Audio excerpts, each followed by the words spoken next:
Hello, this is Jose from Costa Rica Explorations and Costa Rica Escapes. Today I came to visit some friends, and right here is where they have the wood that they use for their stove, and you will see the video of the stove that they use, which is an old refrigerator. As you can see, those are the Costa Rican tamales. We use the banana leaves to wrap the tamal, and we eat these tamales for breakfast, for lunch, for dinner, so they are typical. So they reuse a rice cooker to cook them, and then they use the stove in order to cook the tamal. So this is how people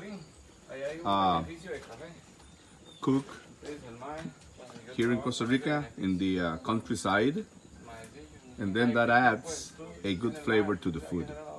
So here you can see the tamal. So you see what it is. So we have the corn, we have the carrots, we have some cilantro, rice, and then this one has chicken.